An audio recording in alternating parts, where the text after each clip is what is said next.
दिया था, बिल्कुल हैशटैग पीएम बोलेंगे। आपने तो मुझे सुबह सुबह बता दिया था कि भाई किन किन का कॉल आ रहा है, और आपने अभी शो शुरू होने से पहले बता दिया कि भाई इन नाम को ऐड कर लो, और कई तो इसमें सरप्राइजिंग एलिमेंट भी हैं। लेकिन साथ ही साथ राहुल लाल जी और चांदनी भी मेरे साथ में जुड़े हुए हैं।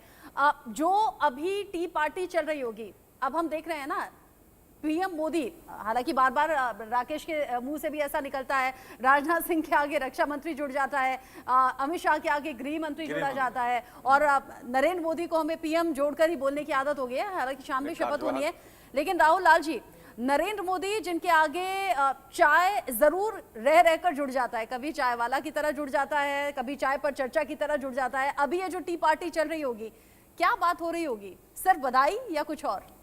हमें लग रहा है कि देखिए, प्रधानमंत्री चूंकि इस समय अपने मंत्रिमंडल जो तीसरे सरकार कार्यकाल में उनका मंत्रिमंडल बनना है। सुबह से मैं इन तस्वीरों पर बात करना चाहती थी, इन तस्वीरों पर भी बात कर दीजिए। ठीक आपके बराबर में चल रही है, चिराग पासवान को जैसे दुलाल रहे हैं नरेंद्र मोदी, इसका मतलब क्या है? और बाकी टी पार्टी देखिए, चिराग पासवान को लेकर स्पष्ट रूप से उनको जो दुलार प्यार काफी मिल रहा है, वो संकेत सीधे सीधे ये है कि थोड़े चिराग पासवान में भी थोड़ी नाराजगी थी। हालांकि उनको उन्होंने कभी प्रकट नहीं किया, उन्होंने सदैव प्रधानमंत्री का भक्ति बताया, लेकिन जो पिछला कार्यकाल रहा, पिछले अवधि में, वहां पे उनके चाचा को जरूर मंत्रिमंडल में स्थान मिला, लेकिन उन्हें मंत्रिमंडल में स्थान नहीं मिला था।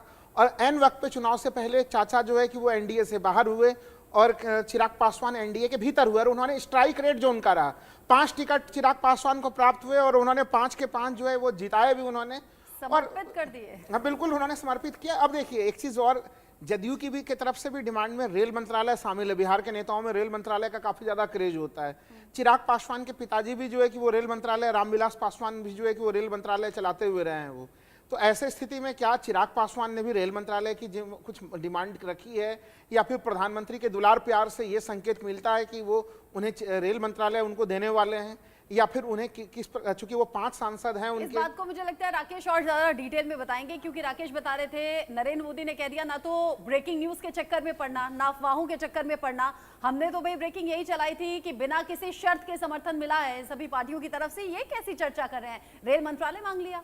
नहीं, देखिए ऐसा है कि कोई भी जो गठबंधन के घटक दल हैं, किसी ने भी, आप टीडीपी की बात सुन लीजिए, जेडीयू की बात सुन लीजिए, किसी ने भी शर्तें नहीं रखी है, बिना शर्त समर्थन दिया गया है। और जहां तक चिराग की बात है, चिराग से मैं कल भी मिला था, चिराग ने साफ तौर पे कहा था कि जो प्रधानमंत्री का ये विशेषाधिकार है, जो चाहें वो दें, लेकिन इनकी ओर से मेरे को जहां तक पता है रचना, तो इसकी ओर से मैं आश्वस्त कर सकता हूं कि चिराग की ओर से कोई शर्त नहीं रखा गया होगा कि हमको ये मंत्रालय चाहिए। आप जिस तरह से तस्वीरें और प्रधानमंत्री के अपने आप को कहते हैं कि मैं उनका हनुमान हूं, तो ये साफ तौर पर समझ सकते हैं कि जो तस्वीरें हैं और खास तौर जो पर नाम है हनुमान का, वो तो फुल डेडिकेशन में आता है, फुल समर्पित आता है। और चिराग पासवान की जो अलग अलग तस्वीरें हैं, लेकिन यही डेडिकेशन की बात हम लोग नीतीश कुमार जी पे नहीं कर सकते। वो जो बयान दे रहे हैं सार्वजनिक तौर पे, जब वो बहुत अस्थायी होके भाव पे ये बयान दें कि मैं बिल्कुल जुड़ा हुआ हूं यहीं पे, तो फिर उसी समय उनके ऊपर शंका की निगाहें चली जाती हैं। वो कस्में खाते हैं, वो कहते हैं अब हम जीवन भर के लिए यहीं पर हैं। लेकिन ऐसी ही कस्में आरजेडी के साथ भी खा ली थी। मैं वही बोला, जब वो कसम खाते हैं, जब वो कहते हैं मिट्टी में मिल जाऊंगा लेकिन दूसरे खेमे में नहीं जाऊंगा, और उसके कुछ दिन बाद ही चले जाते हैं। तो एक तरह से चिराग पासवान को लेकर मैं भी मानता हूं कि लंबे समय तक उनको चाहे पद मिला या ना मिला, केंद्रीय मंत्रिमंडल में वो रहे, उनके चाचा को स्थान दिया गया, उन्हें नहीं दिया गया, लेकिन वो प्रधानमंत्री के भक्त वो बने हुए रहे, वो लगातार हनुमान भक्त अपने आप को कहते रहे। लेकिन नीतीश कुमार को लेके हम लोग ये दावे नहीं कर सकते। तो राजनीति में देखिए, तमाम नेता से अगर हम लोग सामने से पूछेंगे कि क्या आप कोई मांग रख रहे हैं, तो वो नहीं कहेंगे कि हम कोई मांग रख रहे हैं। लेकिन राहुल जी यह ध्यान रखना होगा कि इसका प्रतिफल जो है इनको मंत्रालय में आपको दिखेगा। जो इन्होंने अपना, जिस तरह से उनको चाचा को बनाया गया, उनको कैबिनेट पशुपति पारस को, और कई चीजें सेक्रीफाइस की उन्होंने, उसको उनका प्रतिफल आपको इस मंत्रिमंडल में आप दिखेगा। कह रहे हैं सेवा का फल मीठा होता है, लेकिन मीठा चांदनी किस तरीके से होगा? क्या आज के शपथ ग्रहण में आप महिलाओं की अच्छी खासी हिस्सेदारी देख रही हैं? क्या उम्मीद कर रही हैं? जी एक्चुअली मैं कर तो रही हूँ आज की शपथ में, लेकिन जैसे आज की ओथ सेरेमनी में सारे मंत्री पद नहीं दिए जाएंगे, कुछ ही मंत्री पद दिए जाएंगे, कुछ ही मिनिस्ट्रीज का डिक्लेरेशन किया जाएगा। तो आज अगर हो या ना हो, लेकिन इस 3.0 का जो कैबिनेट मिनिस्ट्री का जो एक एग्रीगेशन होगा, उसमें मैं देख सकती हूँ, क्योंकि प्रधानमंत्री हमारे हमेशा विमेन एम्पावरमेंट के बारे में बात करते हैं और वो महिलाओं को आगे आके सम्मानित करते हैं, उन अपेक्षा करते हैं कि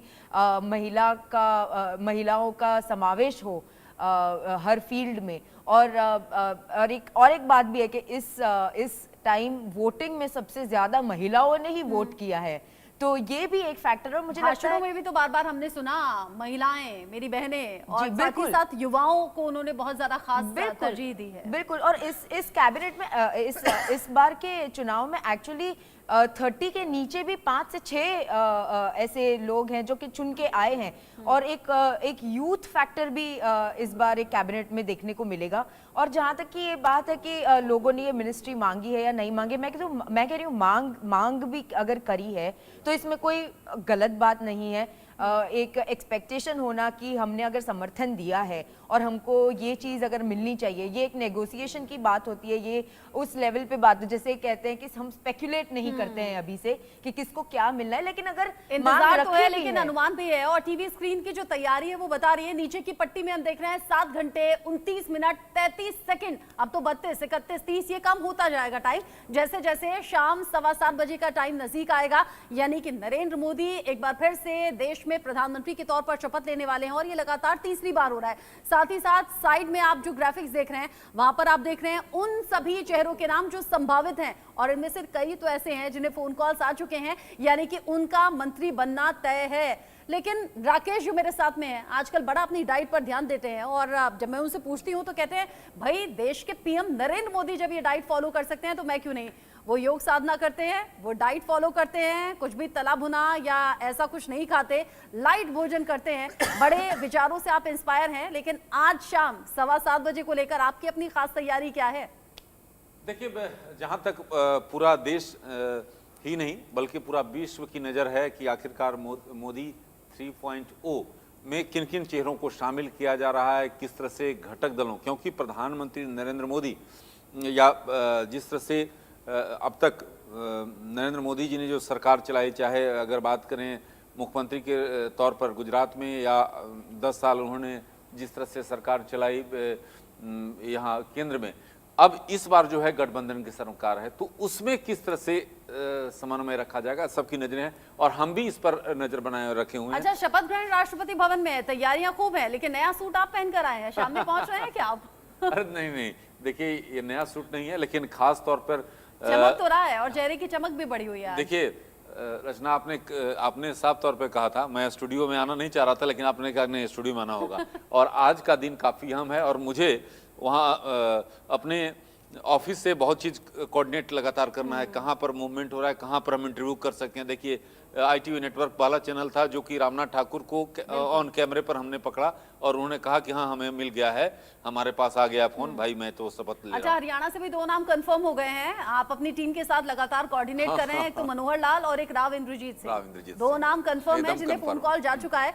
और ऐसे एक एक करके जो नाम कंफर्म हो रहे हैं हम लगातार टीवी स्क्रीन पर ग्राफिक्स के जरिए उन्हें दिखा भी रहे हैं, बता भी रहे हैं।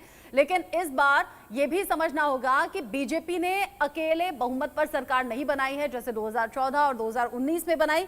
राहुल जी, इस बार तो बनी है मिली जुली सरकार, कई मीम्स भी इसको लेकर चल रहे हैं, आपने भी देखे होंगे शायद सोशल मीडिया पर। देखिए मिली जुली सरकार है, और जो अभी जिसके बारे में बात हो रही थी कि प्रधानमंत्री जी को आदत नहीं है प्रचंड बहुमत वाली सरकारें ही उन्होंने चलाई हैं, लेकिन प्रधानमंत्री जिस तरह से सुबह सुबह अटल बिहारी वाजपेयी को वहाँ पे जाते हैं, श्रद्धांजलि देते हैं उन्हें, तो कहीं न कहीं वो संकेत दे रहे हैं कि वो अटल बिहारी वाजपेयी के मूल्यों पे चलने की अब तैयारी कर रहे हैं।